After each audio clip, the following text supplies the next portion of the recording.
আসসালামাইকুম, সবাইকে স্বাগত জানাচ্ছি। আজ আপনাদের সাথে শেয়ার করব আরাকান রাজসভার বাংলা সাহিত্য নিয়ে। 17 শতকে আরাকান রাজসভায় বাংলা ভাষা ও সাহিত্যের চর্চা হয়। আরাকান রাজসভার অবস্থান ছিল বর্তমান মায়ানমার। এটি বাংলাদেশের চট্টগ্রাম জেলার দক্ষিণ পূর্ব কোণে এবং আরাকানের মিয়ানমারের উত্তর পশ্চিম কোণে অবস্থিত। আরাকান রাজসভাকে সংস্কৃততে রোসাং বা রোসাঙ্গ রাজসভা নামেও ডাকা হয়ে থাকে। আরাকান রাজসভায় যে সকল মুসলিম কবিরা আরাকান রাজসভাকে অলঙ্কিত করেছিলেন তার মধ্যে দৌলত কাজী, কুরেশি মাগন ঠাকুর, আলাওয়াল, মর্দন প্রমুখ ব্যক্তি। কুরেশি দৌলত কাজী তিনি ছিলেন আরাকান রাজসভার কবি, আরাকান রাজসভার আদি কবি, আরাকান রাজসভার সভাকবি, বাংলার লৈকিক কাব্যধারার প্রথম কবি। দৌলত কাজী অসংখ্য গ্রন্থ রচনা করলেও তার একটিমাত্র গ্রন্থ পাওয়া যায়। গ্রন্থটির নাম সতীর ময়না লোটচন্দ্রানী। এই সতীর ময়না লোটচন্দ্রানী কাব্যটি তিনি রচনা করেন হিন্দির বিখ্যাত কবি সাধনের ময়নাসৎ কাব্য অবলম্বনে। এই কাব্যটি তিনি প্রথম খণ্ড শেষ করেন, দ্বিতীয় খণ্ড রচনাকালে তিনি মৃত্যুবরণ করেন। অসমাপ্ত রেখেই তার মৃত্যুর 20 বছর পর মহাকবি আলাওয়াল তার এই কাব্যটি সমাপ্ত করেন এবং তৃতীয় খণ্ড রচনা করেন। কুরেশি মাগন ঠাকুর ছিলেন আরাকান রাজসভার প্রধানমন্ত্রী।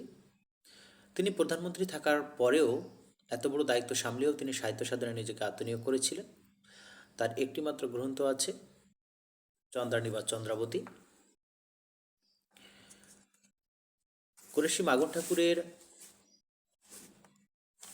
পূর্বপুরুষ আরবের কুরাইশ বংশে ছিলেন বলে তার নামের পূর্বে কুরেশি উপাধি ব্যবহার করা হয়।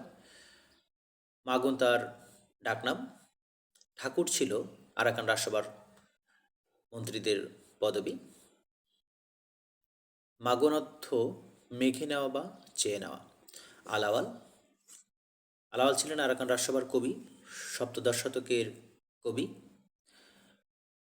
আরাকান রাজসভার শ্রেষ্ঠ কবি। বাংলা সাহিত্যের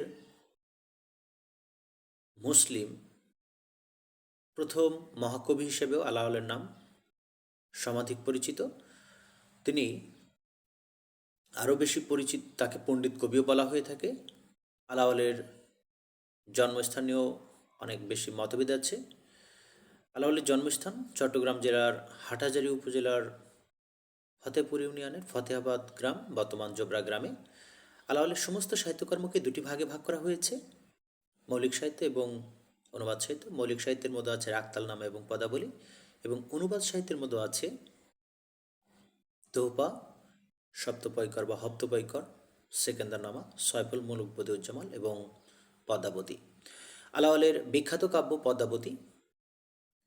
এই পদ্মাবতী কাব্যটি তিনি লেখেন হিন্দি কবি মালিক মোহাম্মদ জয়সীর পদুমাবত কাব্য অবলম্বনে। এই কাব্যের গুরুত্বপূর্ণ কেন্দ্রীয় নারী চরিত্র পদ্মাবতী, পুরুষ চরিত্র রাজা রত্ন সেন, পার্শ্ব চরিত্র এবং ঐতিহাসিক চরিত্র আলাউদ্দিন খলজি, এবং এই চরিত্রটি লৌকিক চরিত্র আছে, যেটিকে আমরা বলে থাকি অলৌকিক চরিত্র, নাম হলো শোক পাখি। ধন্যবাদ।